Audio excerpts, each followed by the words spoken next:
And happy Wednesday to the world out there. Gentlemen, how are you guys doing today? Fantastic. Really quickly, like to say a special thank you to Birdfinger for who is already chiming in on the Twitch chat. He says, I came here to listen to a podcast and eat ice cream, and I'm all out of ice cream. Well, hopefully it was something delicious. I'm a mint chocolate chip kind of guy. I don't know what you were having, Birdfinger, but hopefully it was something good. Hopefully. Yeah. I'm sorry, it's my fault that we're starting late. I'm having to do this from an internet cafe again this week. Well, we are always happy for people to listen in live and to listen in later on SoundCloud or on YouTube. Happy that Ross is here. We're here. We're the Seahawks FanTable Podcast. And, gentlemen, how are you guys doing today? Better than ever. Wow. Busy. Tomorrow I head over back to the Pacific Northwest. Yeah, Ross is making whirlwind trips, man. You're racking up those frequent flyer miles. I am. This one's longer though. This isn't just a week. I'm over there for 2.5 weeks. So long stay. This will probably be the last one of the year till the very end of the year. Until hashtag playoffs. Well, I'll probably be there for the 30th. I'm going to go to the last home game of the season as well, I think. Nice. But I'm not sure yet. Well, Ross is not the only one that has been traveling the world. The Seahawks traveled to London, get back to 500 over a dominant win over the Raiders. The great news is kind of turned on its head, though, as we learned yesterday, Tuesday, that the Seahawks owner Paul Allen dies to complications with his non-Hodgkins lymphoma. This is the second time that he's dealing with it. He announced it about 2-3 weeks ago that it had been returned. Mr. Allen was more than just the owner. He was a Seattle icon. His fingerprints are present throughout the Seahawks, the city, and across the world. The Seahawks FanTable Podcast is brought to you by the Hawkscast Forum, and we remember Mr. Allen and the Seahawks. Before we kind of get into it, that is going to be one of our key topics today of Paul Allen. The high note, obviously, is that really, really nice win in London. What's one thing that you guys kind of took away from that game? It was an early game, but it was still a game nonetheless. What did you guys take away? Ross, what about you? I'm going to cheat. I'm going to do one football thing I took away and one non-football. One non-football I'm doing first because how awesome are the 12s now, or people want to call them just the Seahawks fans because 12s has become sort of a disparagement lately. But anyway, whatever. Holy crap. Such a home game, and they've become such a thing. And, people get on bandwagon faggots, man. If that's what a bandwagon fan is or whatever that means, I'm all in because that was so amazing. There's no way you tell me, even in the 2005 era of the good Seahawks, if they had played in London, it would have felt that much of a home game, or that many people would have gone from the States. Or apparently people just were sort of collecting in from all over Europe. There was Germans and Italians and French and obviously British and Irish. I mean, that was amazing to see. So much regret I didn't go. I had to make some decisions on which trips I was going to go to this year. Tried to convince Tony to go and Jesse to go, but I think I made a stab at getting you guys to go. But I was kind of 50-50, and I ended up not going, and I regret it. I regret it now. Super, super regret it. Anyway, football, man, I had that feeling since training camp, and I kind of felt like they're not going to be bad as people say. I wasn't sure if I was just deluding myself and seeing what I wanted to see, but these dudes have a chance of the playoffs, don't they? They kind of feel like they don't feel like a dominant, hey, we're just going to roll through the playoffs and get to the Super Bowl and kick Denver's ass or whatever again like that. They don't feel like that. But this feels like a team that they really, really play to how they're being coached to this level and to the level they could be at. They look like a sneak in the back door of the playoffs and then anything can happen kind of team. And I'm excited. I'm up. Yeah. Zeb, what about you? What was your takeaway watching this game on TV? Well, first, I've always been worried about having to play this London game.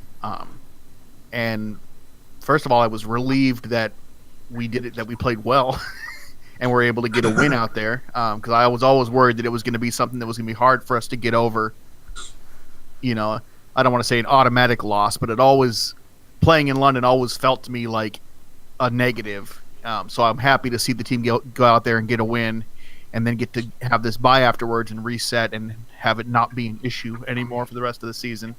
But more than that, I was happy to see this young, growing team play really good football and not play down to a lesser opponent, and to go out there and kind of kick the crap out of a team that they should kick the crap out of. So it felt good to watch all that happen at 10 a.m. in the morning, which, if you know me, 10 a.m. in the morning isn't typically a time where I'm bright-eyed and bushy-tailed. So it's a good way to start the day.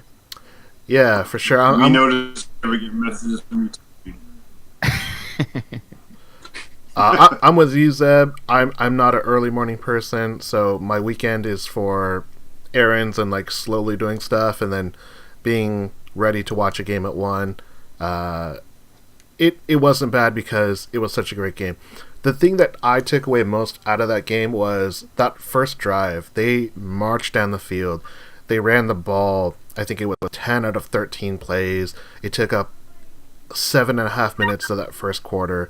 They ate up clock. They converted third downs. They all had like easy and manageable third downs, and they just looked like they were taking the Raiders to task. So that's the thing that I took away, and we're going to talk about a little bit more about maybe why they were able to do that. Birdfinger chimes in on the Twitch chat and says like 12s is a bad term now. I don't think that 12s is a bad term. I think that I think some people use it maybe disparagingly to try and differentiate people that are newer fans versus older fans. But again, I think that's just fan classism. I don't know about you guys. I have no problem with 12s. I get why some people don't like it, but I don't know. The 12th man, Seahawks fan, whatever you want to call it, is okay by me. Yeah, I mean, if you're wearing the right colors and you're rooting for the team, I really don't care what you call yourself. Exactly. In the end, as Tony likes to say, we're all just cheering for laundry. Yeah, yep. We're always cheering for the laundry. Birdfinger also says, the O-line is real. Rams game wasn't a fluke. And I think that's something that we have a topic about this, and it's kind of, I think, something that we hope to see, but there were definitely no guarantees that this is exactly what we're going to see. But let's go jump in, and we want to kind of bring the mood down a little bit, because we are going to talk about topic number 1. So, topic number 1, Ross, I'm going to hit this off with you. Was Paul Allen the best owner in all of sports? I mean, I think so, but to be honest, I don't follow NBA anymore. Not that I much ever did, but and I don't follow the NHL. But I would be hard pressed to think of how you could be a better owner. People always say you want a hands-off owner, but he wasn't hands-off, but he wasn't too hands-on. He knew a lot, and he was a smart guy, and as Brock Hood likes to say, he was very curious. He wanted to educate himself and everything. And he had comments about what he knew, but he also, more than anything, knew what he didn't know. And that's what makes him the best of all time, I think. He knew what he knew, so he knew how to put systems in place. He knew how to make people accountable. But he also knew what he didn't. He knew he wasn't a football guy, so he wasn't going to push decisions on people. But when he saw certain things go a certain way, maybe he didn't know how to fix it, but he knew how to put in a system that would make it correct itself. And I really like that. He would, he had a direct relationship with Russell Wilson and made Russell Wilson like grade things out. And this past couple off seasons is apparently he was concerned about how things were going, and he had conversations. Didn't tell anybody what to do, but sort of put the framework in place so that they could think about it and make the adjustments they need to make. And then when he decided to do something, he was all in. So you hear people to this day brag about how great the VMAC is and how great the Seahawks travel and how the facilities are. And if you're going to do it, you're going to do it right. And I don't. I always talk about how much I think I should learn from Pete Carroll, but Paul Allen, increasingly, the more I learn more about him, belatedly, the more I think I probably should have paid more attention to what that guy did and how he did it and how he lived his life. Zeb, what about you? I know you watch some other sports, or you're at least in tune with other sports. Do you think that Paul Allen is the best owner in all of sports in your mind? I mean, I definitely don't have enough information to be able to, answer that question with any bit of certainty. I think that the one thing that I know for sure that Paul Allen was the best owner for us for the time that we had him. I mean, if you look at a franchise that for its first 20 or so years made the playoffs a handful of times, never made a Super Bowl, was never known as a team that was a winner.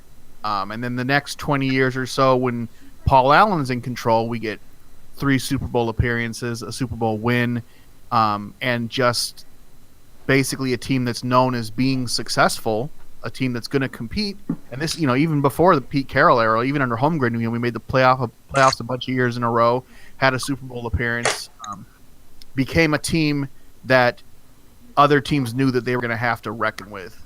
And it wasn't just the Seahawks out there in Seattle or Egypt or wherever you want to call it, depending on who you ask. So I think what Paul Allen did a great job of as the owner of the Seahawks was pick the right people for the jobs that needed to be done, and to put everybody in a position to succeed, and to just to support everybody in more than just monetarily. You know what I mean? So I think that we couldn't have possibly asked for a better owner than Paul Allen over the last 20 years. And so I do believe that he will be sorely missed no matter what happens next. I think this is obviously a really open-ended question, and it's really subjective. I think what you have to look at, and this is something that I've seen online, this is something that I know I wrote on Twitter, but Paul Allen was always present, but never in the way. He knew what he knew, he was confident in himself, and he trusted the people that he put in place to make the right moves. And when he saw that there was something wrong, he did everything he could to correct it. And he wasn't someone that was just going to make huge sweeping changes. He was deliberate, he was methodical, he was a genius in many sense. And that's just him as a football owner. I mean, he was also an NBA owner. He owned the Portland Trailblazers. But I wrote this on the forum, so go to hawkscast.com, check it out. There's a thread about Paul Allen. And I was just doing some quick research as I was thinking about we were going to talk about him. And there's just so much to talk about it where we'll never have enough time. But since Paul Allen took over in 1997, 1 Super Bowl win, 3 NFC championships, 3 Seahawks voted into the Hall of Fame, Cortez, Walter Jones, and Kenny Easley. Only Kenny never played under Paul Allen, but obviously Kenny Easley was brought back in the Seattle after Paul Allen came to the team. 23 All-Pros, which is ridiculous. 84 Pro Bowlers, 9 division titles, 8 NFC West, 1 AFC West titles, 12 playoff appearances, and they had 4 coaches, Dennis Erickson, Mike Holmgren, Jim Mora, and Pete Carroll. The list of things that he accomplished not only as a Seahawks owner, it could really go on and on, because we're talking about the stadium, we're talking about the VMAC, we're talking about the uniforms, we're talking about all these different things. But what I think stands out above everything else is he did it so quietly.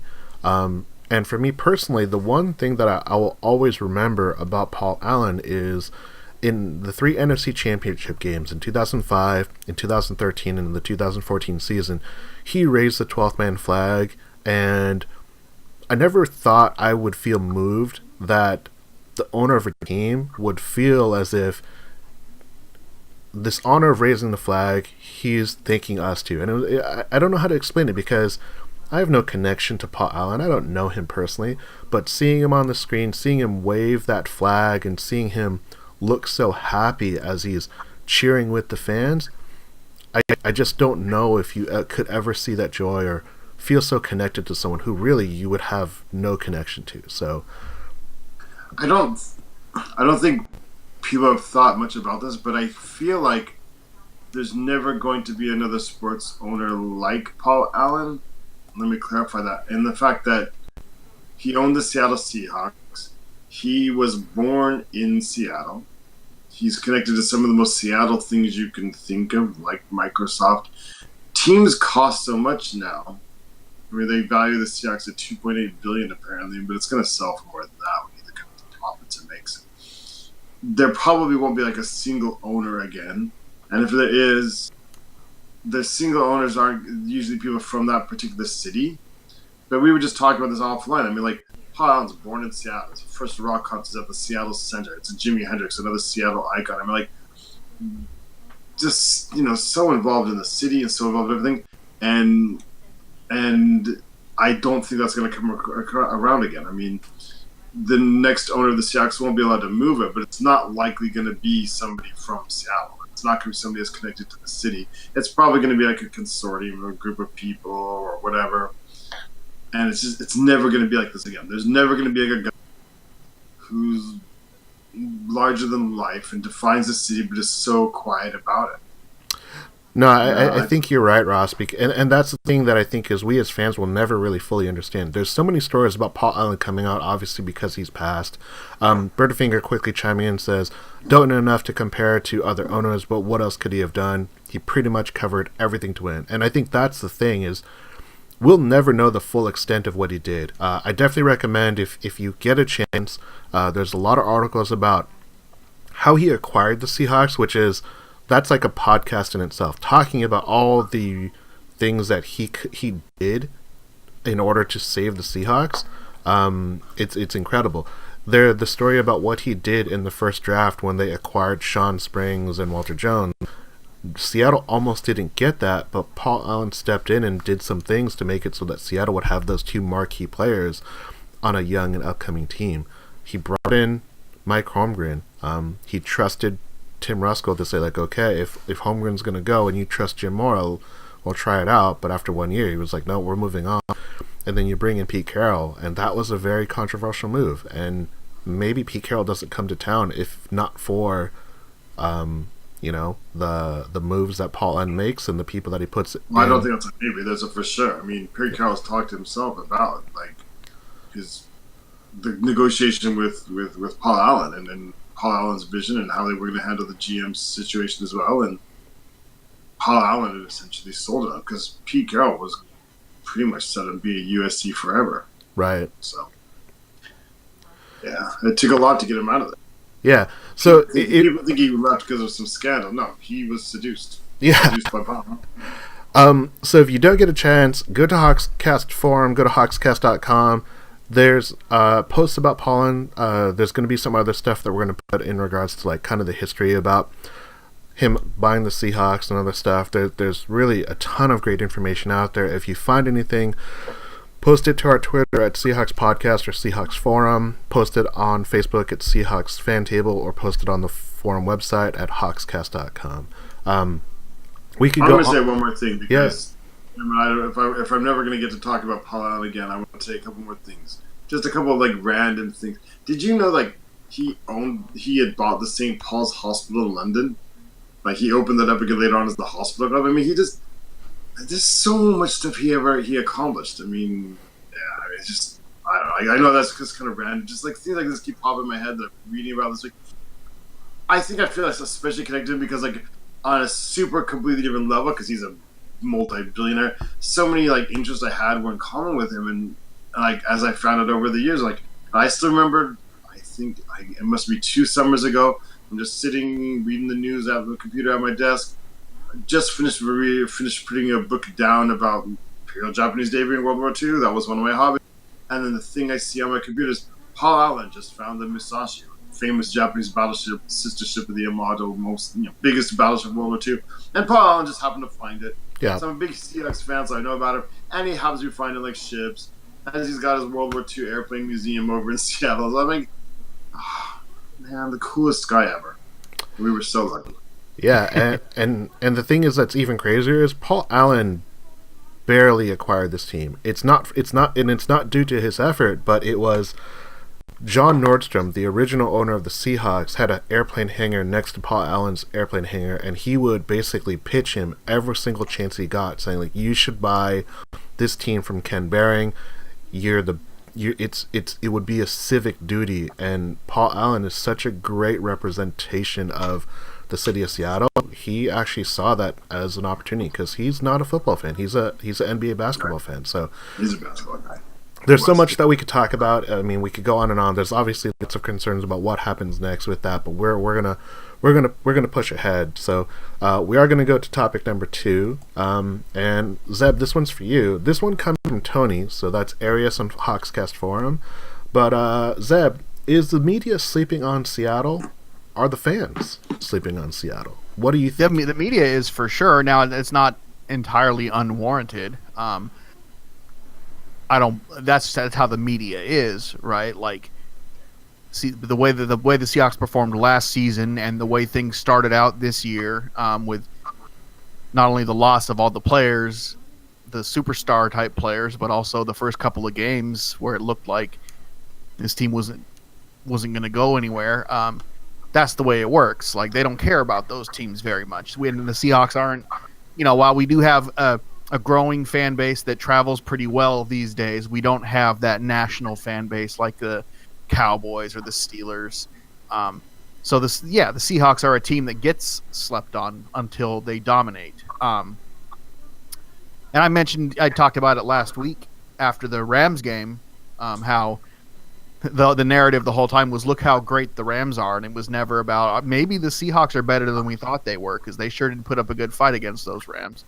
But that's just the way it goes. I think they will take notice if the Seahawks continue to play how they are now and they continue to improve. It's only a matter of time. If in 3 or 4 weeks, if we're sitting at 6-3, that's going to be a different story. So hopefully that'll be the case. I want to say that it's unfortunate and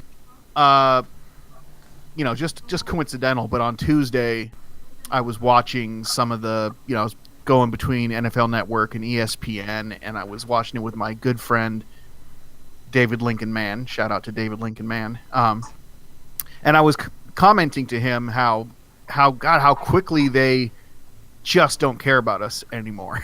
Like what do we got to do to even get a highlight? Like, we can't even get a highlight anymore. Like, there's just like nothing. There's just no mention going back between ESPN and NFL Network, between the different shows. It's just not important enough to even be mentioned. And then, and less than an hour later, the news of Paul Allen broke, and then there was that Seahawk logo on all the channels for the rest of the day. So I guess that's one way to get coverage, an unfortunate one. Yeah. But the best way to get coverage would be to continue winning. So let's hope we can do that. Ross, what about you? Do you think that the media is sleeping on Seattle? Do you think the fans are? I mostly agree with Zeb, I believe. I mean,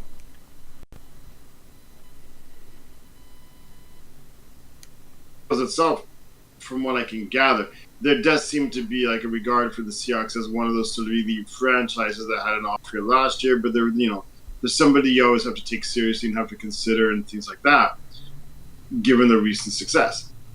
Or not even recent, going back 9 years now, whatever. Or not if you want to go to the Holmgren era, minus the Jim Mora sub-disaster area.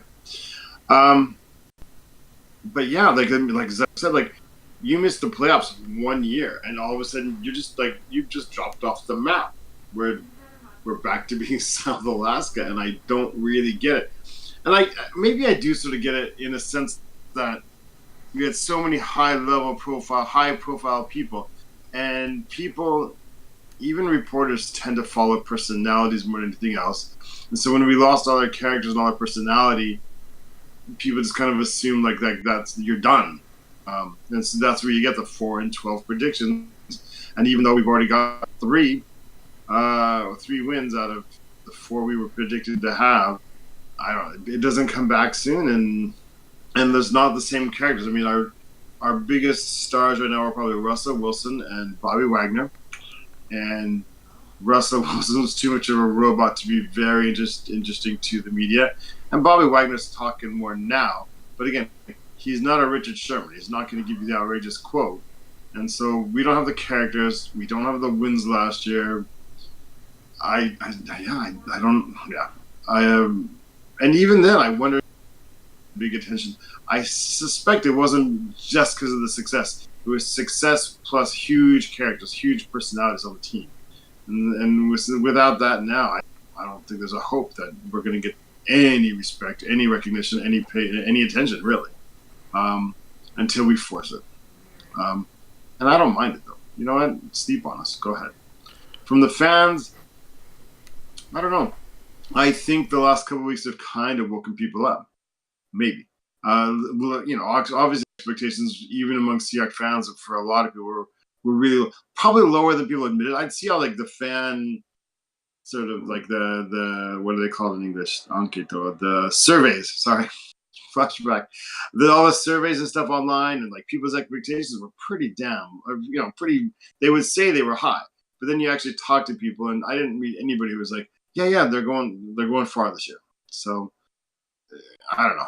It's sad that just a one down year, and the one down year wasn't even that of a down year. Last year was 9-7. It was a winning record, people. People would have paid for a winning record in 1992. Yep. All right. It was 9-7. It was 11-5 if you had a decent kicker. Yeah. So I don't know. Yeah, people are sleeping. I don't really understand why the Seahawks fans are still sleeping, but I do. There are signs they're waking up. Right, the signs they're aware. The Rams loss didn't even feel necessarily like a loss to some people. The Raiders' victory just felt like a parade, and maybe it gets going again. I will say one more thing on this before I dominate the conversation. Even when Seattle fans, though, were kind of down on the team, Seattle is so up. Whenever I'm over there, so many people, and I travel a lot, so many people in Seahawks jerseys and Seahawks gear all the time. I get why people say, like, Seattle's sort of like a college town about the Seahawks. Even in this sort of down year, what we consider a down year, man, the vibe in that city for the team. That team loves Seattle Seahawks so much. No, to your guys' point, I think the media is sleeping on Seattle, but not necessarily because Seattle's a bad team or they really think that they're going to just like stink up the joint. I think it is that there's just nothing interesting about the team. Like, even when Seattle was winning initially, like even in like 2012, Seattle went on this big tear, but like, they really didn't get like a lot of notoriety until like guys like Richard Sherman, and we then added, Michael Bennett and all these other like really, really outspoken people. Now we don't have that. There's not the storylines. There's not the people that are interested in talking about, because Russell Wilson just does a job, just like a lot of other players. Bobby Wagner just does his job at a really high level. The talking, the chatter, the story opportunities, they're just so much more limited. I mean, as much as we all love Michael Dixon, like, he had more publicity in his first 2 weeks than the Seahawks had as a team, and that's because he's a unique individual. It's an interesting story. It was more interesting than the way that Seattle lost 2 games. So I think that's the way the media looks at it. I think they're sleeping on Seattle because they say, like, what is there to talk about? What is there to share? What's going to get clicks? What's going to get views? And, we're going to be playing the Lions and the Chargers next week, next 2 weeks. It's not going to be really exciting. But after that, it'll get interesting because we face the Rams again. It's going to be in LA. It's Thursday Night Football with the Packers. Those 2 games in 3 and 4 weeks, those are really where Seattle's going to have that opportunity to kind of create some buzz. So, Birdfinger chimes in, says, yeah, they are, but the big stories aren't here. The only highlights we'd get is if Queen starts playing. So, yeah, Shaquem Griffin, he's losing opportunities because the guys in front of him are playing so well, but I think he's playing a great job on special teams, and I think that's an opportunity for him to grow. In regards to the fan, Ross, I kind of agree with you. You see Seattle gear all the time. Blue Friday is a really, really big thing in the city. And just being able to wear Seahawks gear all the time is just something that's really commonplace. If you don't travel much, if you only live in Seattle, I'm not sure you realize like that's weird because you only see it, right? But like literally, if you go to Pittsburgh or San Francisco, Los Angeles, it's not like 5 to 10%, like in Seattle, it's not like 5 to 10% of people walking around are wearing the gear from their local town. They're not. It's a Seattle thing. I'm sure there's a couple of the towns around it. Maybe I've heard Boston, something like that. But it's not normal. I mean, it's not a bad thing. I don't mean as in abnormal as in bad. I'm just saying, like, it's a cool thing that I don't think people appreciate. Like, you don't walk around other cities, even Portland, just a couple hours to the south. They don't all walk around in Trailblazers gear, right? I mean, it's cool, but it's weird. Yes, I mean, I guess.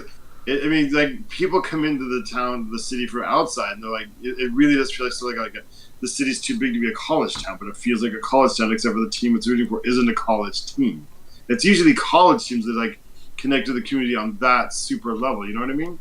Yeah, especially in a city like Seattle. That it seems odd that a big city like Seattle would have such a big following on, and just being able to see that, because it's not common to see people wearing like jerseys and those right. You have to be time. like a hardcore. If you like walk around San Francisco, you'll see jerseys occasionally, or Santa Clara or whatever. But it's like hardcore fans. It's not just like a normal fashion. Yeah. Like in Seattle, like Safeway sells Seahawks gear. Like what? That's true. Yeah, they got the little Seahawks section at the grocery stores, which is right. Is definitely. I'm a big fan of the Seahawks. It wasn't cookies. Before. They didn't have that before. I remember growing up, not 30 minutes away from the stadium, and in 1992, 1993, you get made fun of for wearing Seahawks gear. Oh, right. Yeah. I had a kid in middle school. He wore a Seahawks starter jacket, and our history teacher made fun of him. So I remember that. It was a cool jacket. I mean, it was a classic starter jacket. Those things were so cool back in the day. I got the starter Seahawks, the big black jacket, and got made fun of for it because I didn't get a Raiders or a Georgetown, which was somehow Georgetown became a big logo that was somehow popular for no reason. That's so random. Well, don't worry. We're always going to represent the podcast, the site. We're always going to be talking Seahawks. So don't you guys worry. But thank you, Tony. Started Georgetown podcast? No. But thank you, Tony, for the question. He wanted to ask it, so we're happy to oblige. So we're going to get a double dose of fan-created topics, because topic number 3 is the Hawkscast Corner. So this one, thank you to Birdfinger, who's also checking us out live on Twitch. So thank you for that. But Twitch on the forum on Hawkscast.com, he created the topic terrifying monster or ... Seattle Seahawks Frank Clark. For those of you that weren't aware, Frank Clark won the NFC Defensive Player of the Week. He was a monster. He was absolutely tearing it up. Ross, what is your take on Frank Clark this year? Did you expect him to be this good? No, not at all. Not even.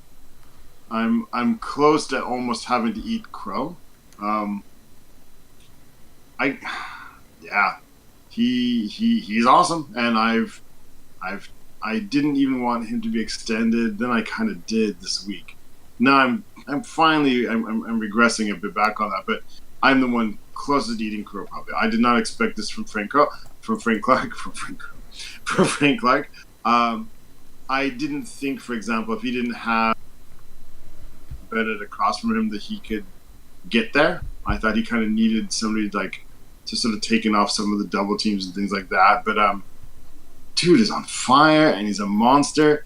And belatedly, I'm recognizing almost like a Bobby Wagner in the sense that, I mean, Bobby Wagner, it's not quite the analogy I want to make, but with all those other guys gone, instead of him folding, he's actually bloomed even more. And it's awesome to see. I still don't know. I still hesitate because of his past to want to give him a big extension, but now I'm all on board with. They'll hate it, but with the what's it called, a franchise tag next year maybe.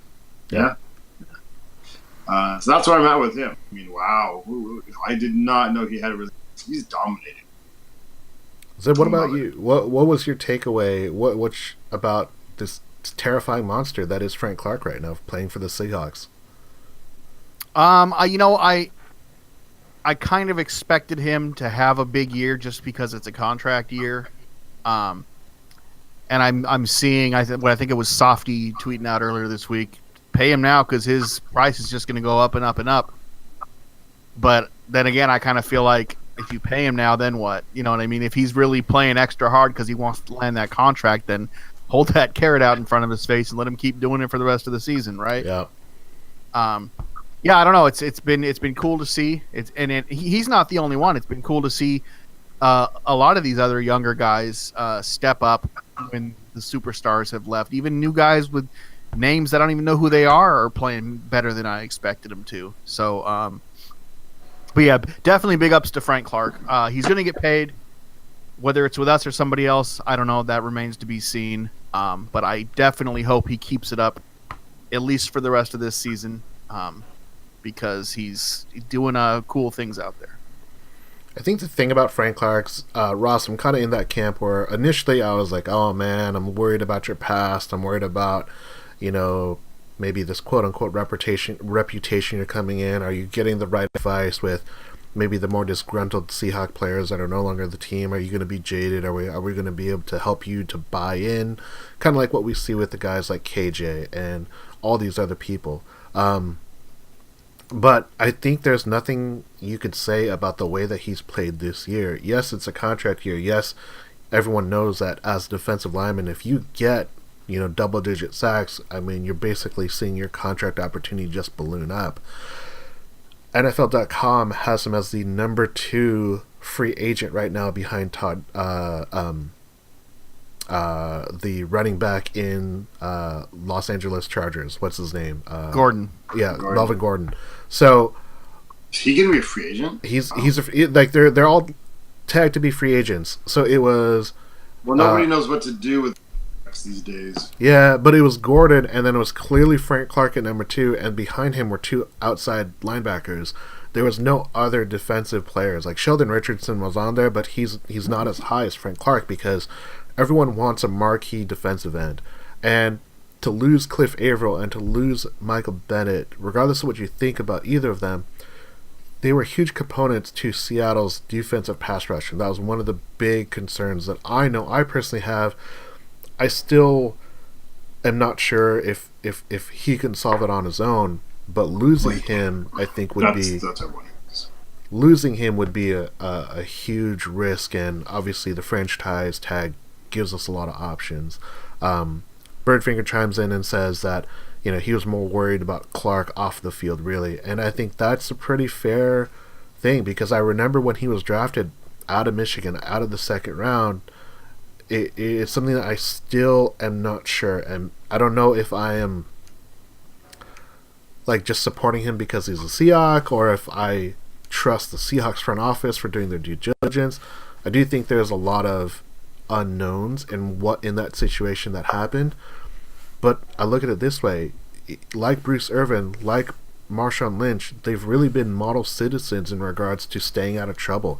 People that you were concerned about who maybe had a checkered past, that was never an issue at the time they were in Seattle. You can't say that about other iterations of the Seahawks pre-Pete Carroll. But in this particular one, Pete and John have done their due diligence and they've gotten guys that seem to know how to handle things and buy in and stay out of trouble, which I think is quite impressive. So Frank Clark, if anything else, you're going to get franchise tag. The franchise number, I believe, is around 15 to 17 million a year, and John Clayton saying that he's probably going to get anywhere upwards of 16 is going to be the floor if he gets a long-term deal. So luckily the Seahawks have a lot of cap space freeing up. A lot of dead cap's going to fall off after this year. But like Zeb says, keep that carrot in front of him because it's what's going to help him perform at this monster level. Question, very related. It's the bye week. Sometimes people get extended in the bye week. Would you want to extend him right now in the bye week? Are you that high on him? Zeb, you want to go first? If he keeps playing like this level, you figure that price goes up and up and up, right? You want to pay him now? I mean, he's averaging a sack a game through 6 games. Yeah, it's like 5.5, right? Yeah, so you pay him now? Save a few bucks down the road? I say yes. You want to pay him? Wow. I can see the argument for it, and there's also the argument to wait and let him keep playing like this and see what happens. You know what I mean? So Way to be yourself out there, Zeb. Well, I mean, Well, I'm with Zeb though. I'm with Zeb because if you have the opportunity to like, hey, look, we want to take care of you, but we got to come to a deal. We hit the deadline. Well, we're going to franchise tag and take care of you.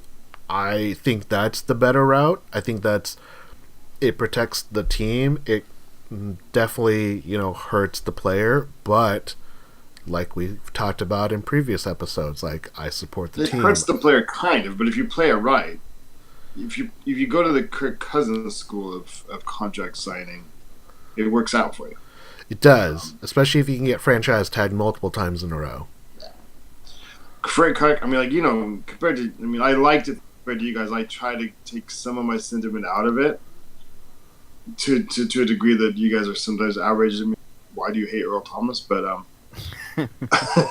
why do you hate Marshawn Lynch? Confounds me. Like Frank Clark totally confounds me. I have no idea what my opinion is. I think I just want to franchise tag him. The thing is, I don't think you can be a good playoff team without a rushing defensive end or two, and I don't know if we can get those anywhere else. But man, that's a lot of money, and man, if he like Sammy, you alluded to it earlier. Didn't it feel like he was sort of like in that social clique of the discontented people? I don't know if I would say definitively he was like in that Michael Bennett frustrated with where the team's going, upset like Richard Sherman. If you get a chance, Cliff Averill was on Undisputed with Shannon Sharp and the loudmouth. I can't remember his name, but anyway, it's called Undisputed. It's with Shannon Sharp and this other guy. But Cliff Averill was there, and he talked about what it felt like as a player going through the loss and why guys like Michael Bennett and why guys like Richard Sherman spoke out. And he says, like, that's new to you guys, but that was every day. Like, that was even when they won, those guys were mouthing off, those guys were challenging, and that's the culture that they've created. So, having listened to Cliff Averill share that, this was just recorded, like, I think yesterday, I don't think Frank Clark is necessarily changed or moved by the way that those players acted, because he's not that kind of outspoken player. He's never been that vocal person. So I'm not worried about that yet. I didn't think he was like type, but I felt like it clearly felt like a divide. It felt like there was people like hanging out with Richard Sherman and Michael Bennett, and he seemed to be under their sway. But maybe with those people gone, he's come back and he's sort of come into his own. And maybe I got to evaluate. I would argue I didn't see it. I didn't assume that was what happened, but I might not be looking at it as closely as you did. I could be projecting. You could be. Let's just imagine that you are. Final thoughts on Frank Clark. Ross, I mean, obviously, we would like to kind of keep that carried out, but if the Seahawks say that they extended him, would you be for or against that move? Like if they did it bye week? If they announced it like Tuesday next week when the team comes back getting ready to go play in Detroit, they say we've extended Frank Clark 4 years. 4 years. I would be really, really nervous, but I would also be hoping to eat even more crow. I want him to succeed. I want him to be a 20-sack dude, and I want him to be dominant and to earn every single dollar he can from the Seahawks and be a model citizen. I want all that. But we live in the Me Too era. We live in a sensitive era. We live in a time where we're all socially more conscious. It's not a bad thing. I'm not speaking bad about that. And I've got a few reservations. I wonder what happens when he does get that money in his pocket. It's like half of it's guaranteed. I wonder. But I want to be wrong. Tyler Lockett got extended this offseason. He's balling out. So, Yeah, Tyler Lockett's from a completely opposite spectrum. Did you ever have any character doubts about him? When he was drafted, nobody went, oh my God, he drafted a guy that high after what he did. I mean, to be honest, Frank Clark, if Frank Clark had to be drafted today, he's not drafted the same way. You couldn't draft him in the Me Too era the same level. You couldn't. I don't think. I think that's a really tough question to ask, because I don't know if there is an answer. I think you are right. In this current climate, in the way that people take accusations or reports of violence, of assault, it carries a lot more, and that's kind of why it's hard. And we thought it carried a lot then. I mean, we thought it carried a lot then. Today, And better things. really quickly before we'll close this up before we move on, but really quickly, John Schneider definitively said we would never draft a person who would do this thing. That's like the one thing that I kind of stand by and say, like, look, I'm not one of those like in so and so I trust, but I am willing to put a lot of faith into people that have demonstrated that they're willing to do that exhaustive research, because they find these gems, and they did this research, and they felt confident that they were making the right move, and they could get people to see that. So that's kind of where I stand on it. It's not the most secure position that I'm in, but it's kind of like what I'm willing to prop up. Right. All right, let's go on to topic number 4. So this topic I'm actually really excited about. So Zeb, we're going to hit you off with this first. Was Tom Cable, the offensive line coach, always this bad, or have the Seahawks finally figured it out? It can be both of those things, can't it? I feel like part of me wants to feel like Cable was always part of the problem. If you go back through the offensive line history under him, I don't know how far I want to go back, but in 2012 and 2013, things weren't so bad, right? Like, we were running the ball with Marshawn. We were running the read option very successfully. We had guys like Giacomini and Paul McQuiston who were playing what appeared to be better than expected. We had guys like Russell Okung and Max Unger who were kind of coming into their own at their respective positions. And then you go through 2014 into 2015 and you start to make some changes. You know, you got a rookie Justin Britt playing right tackle. You do things like trade away Max Unger, leaving the center position in question. You let Russell Okung walk. You have a change of rules in 2016, and that's really kind of the point where all of a sudden things are not any longer good enough. Things start to fall apart, and 2016 and 2017 were just awful years running the ball. We lose Marshawn Lynch. Is that all Tom Cable's fault?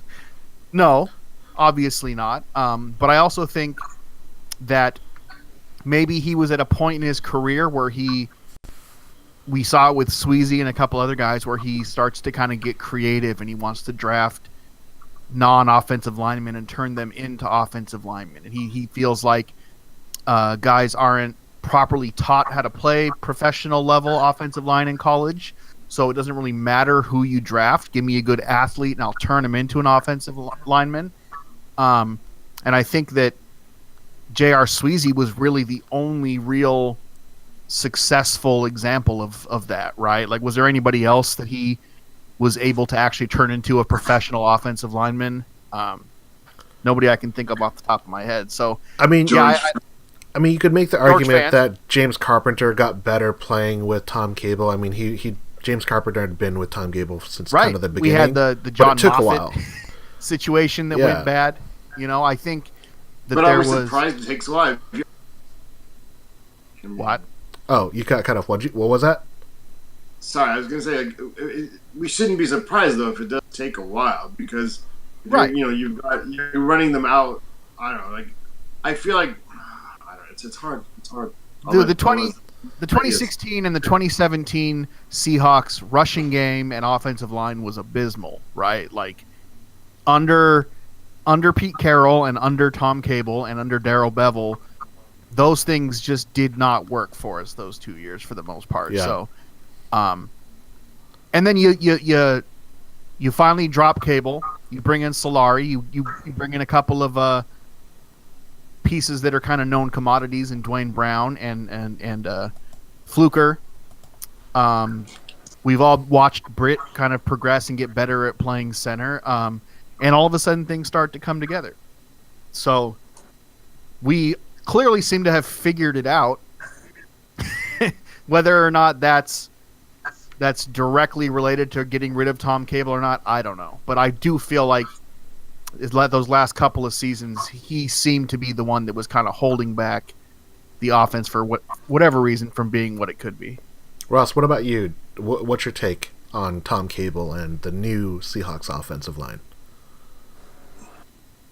Tom Cable, because there's a reason he had the rep as like an offensive line guru or a master or whatever. And Pete Carroll mostly and John Schneider make pretty good decisions about stuff, but they hung with that guy forever. And like all the evidence I have in front of me says like, that dude like kind of sucked, especially towards the end. But I don't really understand how that can be. But then I watch the Raiders again, and I'm like, yeah, they do suck. I don't get it. I don't know, like if you can just like go that far, like by looking like what your job says you're supposed to look like.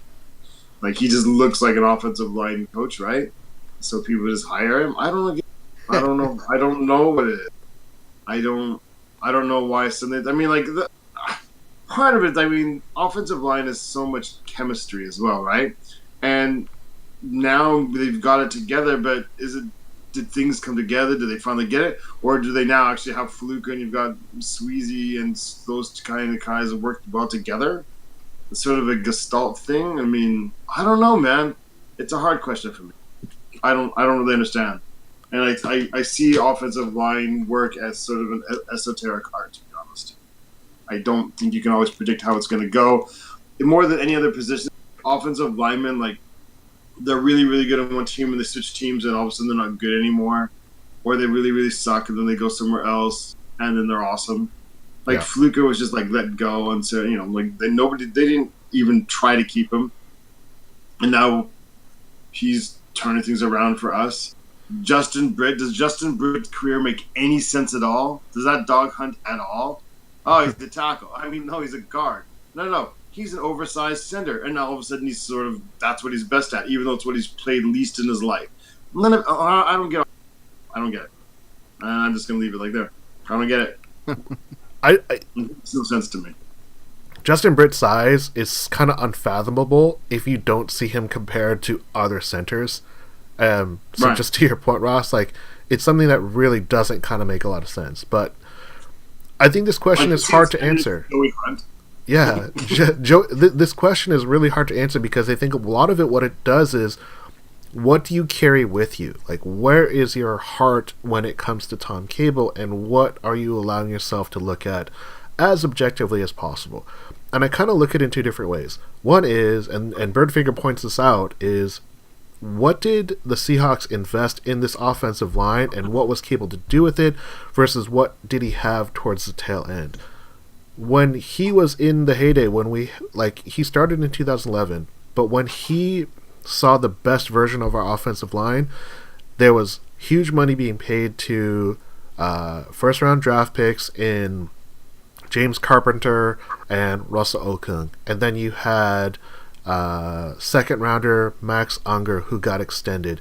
Then you had street thugs in Geno Brockamini and J.R. Sweezy, and that was like the best version of our offensive line. And then Unger gets traded away, Okung leaves, Giacomini's left, Carpenter's gone, Sweezy's gone, and all of a sudden you're starting over again and you're building it back up again. To your point, Ross, you're not going to get that consistency if all of a sudden every year you're losing like more than half of your line. So I don't think that it's as simple as saying that Cable was bad. I think Cable was bad when you gave him undeveloped, underprepared offensive linemen. He was never going to be able to be creative enough to find like ways to fix them, because I think his style got hurt by the rule changes. I think that, it's hard to get these rookies to play his specific style of play because it just didn't work. People want to make fun of, and I know I did during that game, people want to make fun of that offensive line that the Raiders had to put out, but they had to start two rookies because of injuries. And also, John Gruden basically decimated that team and said, you know what, I don't want any of these young guys. Like, he's gotten rid of a lot of his young roster and replaced it with 30-something-year-olds. So not necessarily always Tom Cable's fault, but I think it is easy to point out and say, like, there's a big disparity between what he had when the team invested not only in draft picks but money in the offensive line versus playing really young, inexperienced people. we now have a little bit more of an expensive offensive line. DJ Fluker, as Birdfinger said, is going to get paid this year. I mean, the dude's name is Danny Jesus, and Jesus, send me the money, because that guy is such a huge impact to this offensive line. Like the clip of him in the Rams game where he takes out Ndamukong Suh, all the offensive linemen said they played that clip probably 10 plus times in the line in their film room, and every single time they're all whooping and hollering.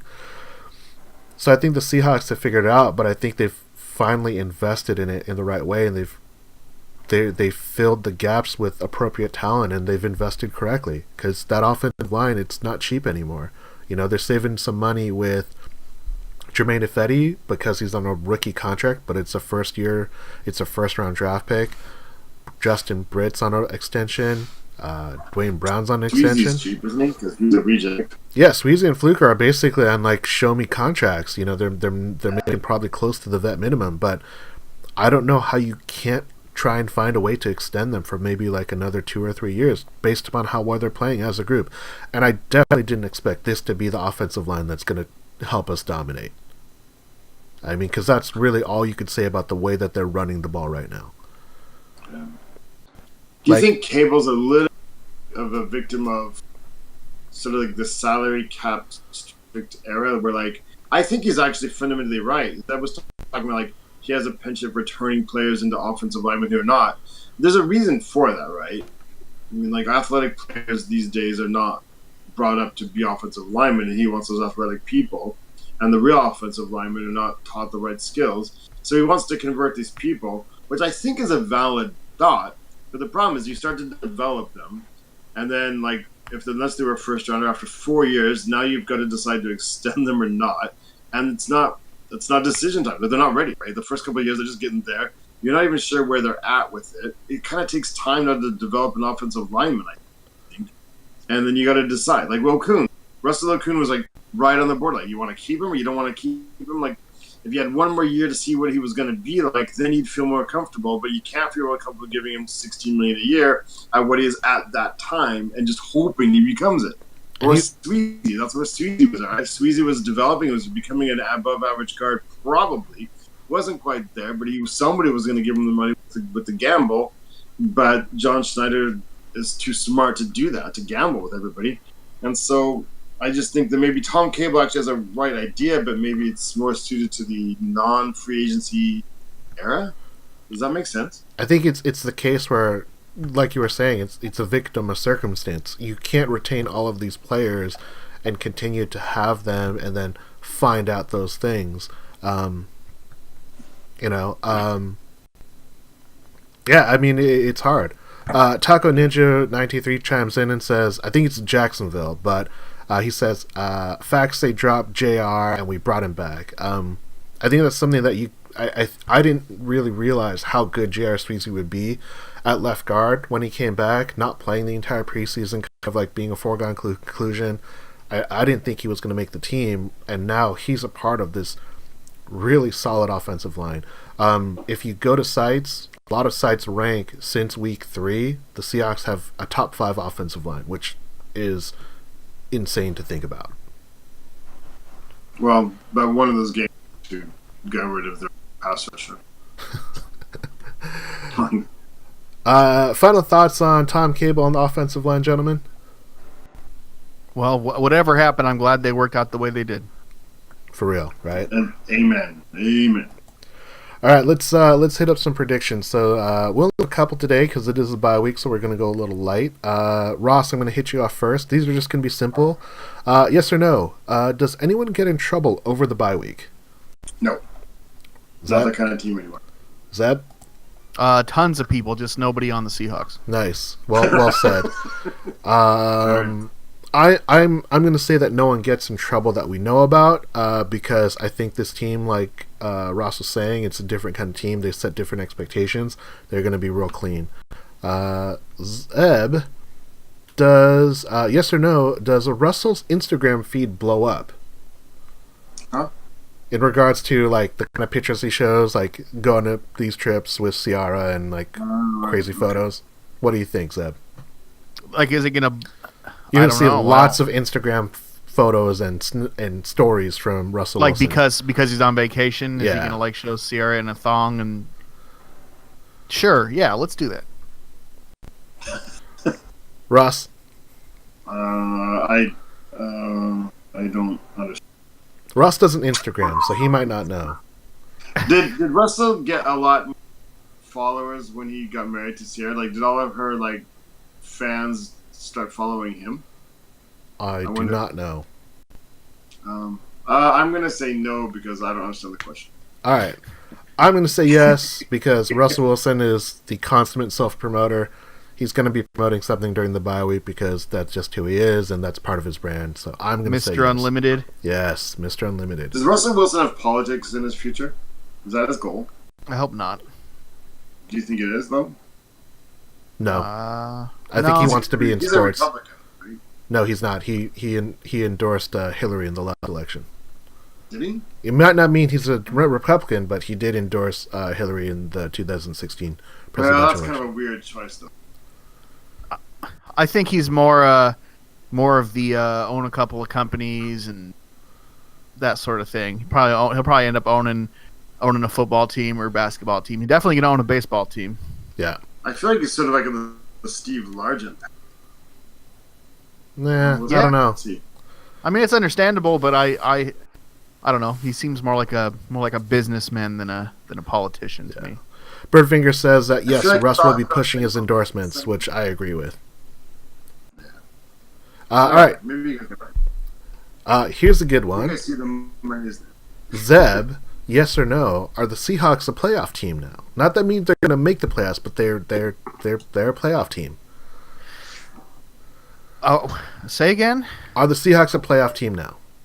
If the playoffs started today, they would not be in. So no. Zeb is just on point. I think that they And he if pulls they up the standings. if they continue playing the way they have the last 4 weeks, and winning 3 out of every 4 games, then yes, they will be in the playoffs. Okay, Ross.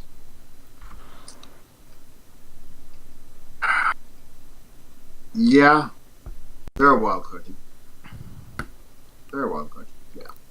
So definitively, yes, the Seahawks are a playoff team now because there are only a few teams that are actually going to be in contention at the end of this year.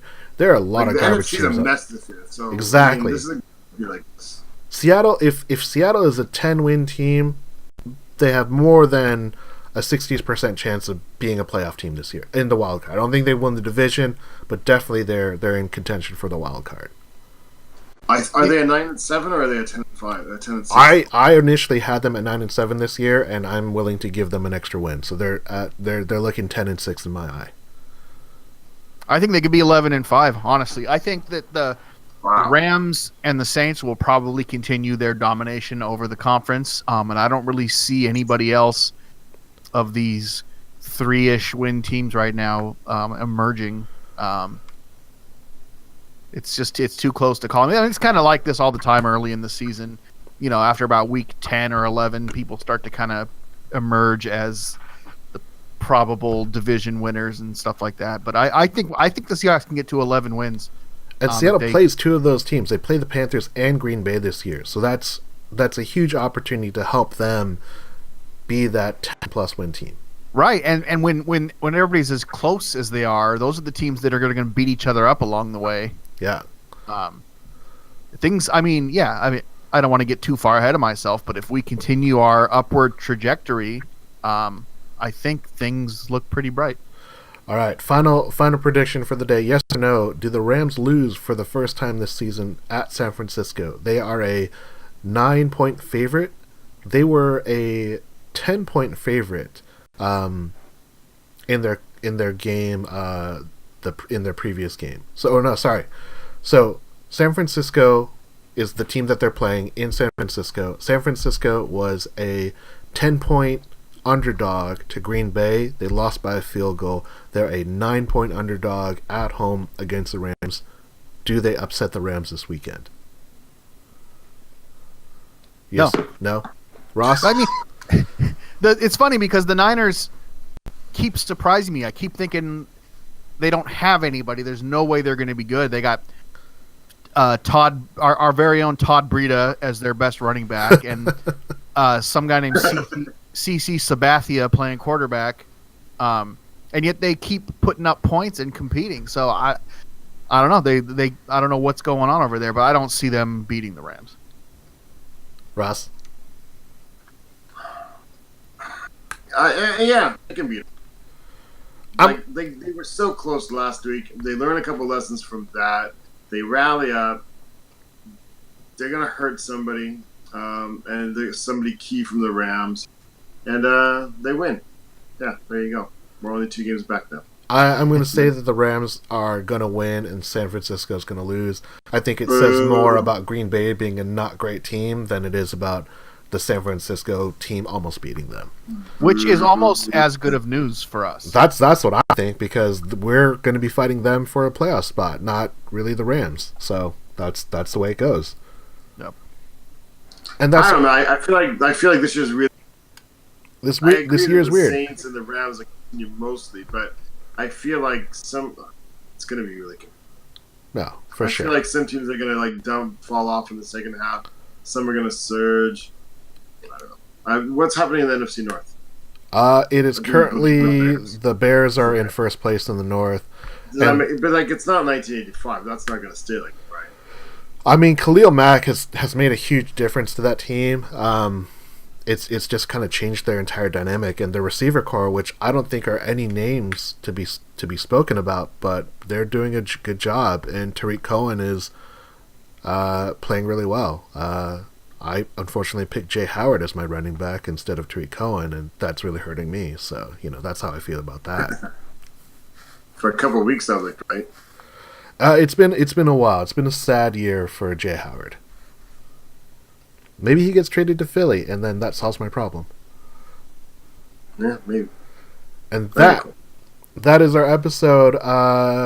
Shoutouts, gentlemen. Ross, any shoutouts today? Shoutouts to Delta, because I'm flying with them tomorrow, so do it right. To be honest, I don't like your airline, but 3 people, so I had to get a cheaper ticket. Well done. Zeb, shoutouts? Yeah, shout out to my dude DJ Cliff, KLYPH. He has a podcast called Cliff Notes. Oh, I was going to do that one. I did an episode with him over the weekend. We talked about my studio and some other things I've done over the years in music and podcasting and whatnot. So check that out if you get a chance. It's moderately entertaining at best. It's more than moderate. It's moderate plus. Be generous. I want to give a shout out, obviously, to Tony for providing us with one topic, and for Birdfinger for providing us with another topic. Taco Ninja for checking us out with the Twitch chat. I also want to give a special shout out to Dubai. Dubai, for some reason, really likes our penny saver on the Hawkscast forum.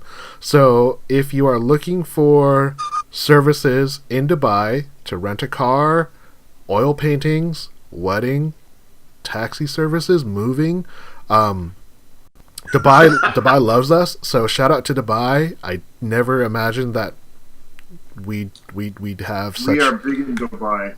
Such prominence in the country of Dubai, but check it out at hawkscast.com. Check us out on Facebook at Seahawks FanTable. We're on Twitter at Seahawks Forum and Seahawks Podcast.